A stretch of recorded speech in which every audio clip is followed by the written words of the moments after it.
ধন্যবাদ জানাচ্ছি আপনারা একটু পিছনে চলে যান, তাহলে সভা পরিচালনায় রাষ্ট্রনায়ক এই আগামী গণতান্ত্রিক বাংলাদেশের উপকার কেন্দ্রীয় নির্বাহী কমিটির অন্যতম ১ নং সহসভাপতি ফখরুল ইসলাম রবিন ভাই আমাদের মাঝে ইতিমধ্যে উপস্থিত হয়েছেন। রবিন ভাইকে আমাদের আসন গ্রহণ করার জন্য অনুরোধ করেন। উপস্থিত হয়েছেন বাংলাদেশ জাতীয়তাবাদী উত্তর বিএনপির নবনির্বাচিত সদস্য মোহাম্মদ মাহমুদ আলী ভাই আমাদের মাঝে উপস্থিত হয়েছেন। আমরা ভাইকে করতালির মাধ্যমে শুভেচ্ছা জানাই। আমাদের মাঝে আরো উপস্থিত হয়েছেন ক্যান্সার থানা বিএনপির যুগ্ম আহ্বায়ক আবু জাফর পাটোয়ারি ভাই আমাদের মাঝে উপস্থিত হয়েছেন। ছাত্র দলের সোনালী ফসল ক্যান্সার থানা ছাত্র দলের সাবেক সভাপতি সেলিম ভাই আমাদের মাঝে সেলিম ভাই আমাদের মাঝে উপস্থিত হয়েছেন।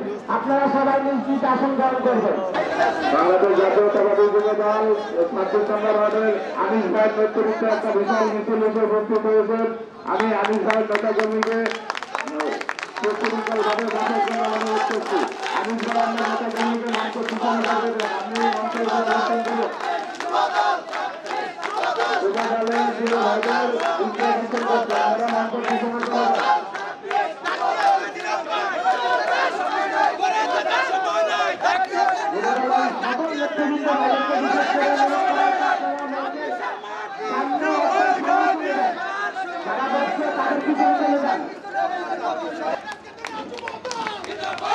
আমরা পঞ্চায়েত যুবদলের সকল নেতৃবৃন্দকে আজকের এই প্রোগ্রামের পক্ষ থেকে শুভেচ্ছা জানাবো।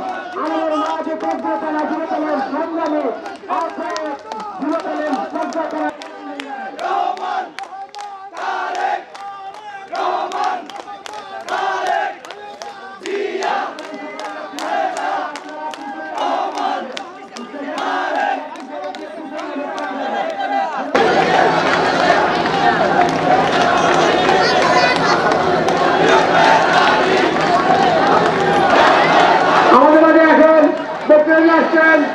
থানা বিএনপির সাবেক সাংগঠনিক সম্পাদক বাহানুল ভাই, ঢাকা মহানগর উত্তর বিএনপির আহ্বায়ক জনাব সাইফুল আলম নিরজ আমাদের মাঝে আজকে সভার সভাপতিত্ব করবেন। সেলিম সরকার থানার স্বেচ্ছাসেবক নেতা সেলিম পাটোয়ারি ভাই আমাদের মহাসভার সঞ্চালনার দায়িত্ব পালন করবেন। ২৬ নং ওয়ার্ড পরিষদের সাবেক সভাপতি শারীন সিকদার ভাই।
আজকের অনুষ্ঠানের প্রধান আকর্ষণ, প্রধান অতিথি ঢাকা ১২ আসনের মামাটি মানুষের নেতা, ঢাকা ১২ আসনের বিএনপির কাণ্ডারে ২০১৮ সালে জনাব তারেক রহমান সাহেব যার হাতে ধানের শীষের প্রতীক তুলে দিয়েছেন, সেই জননেতা জনাব সাইফুল আলম নিরূপাই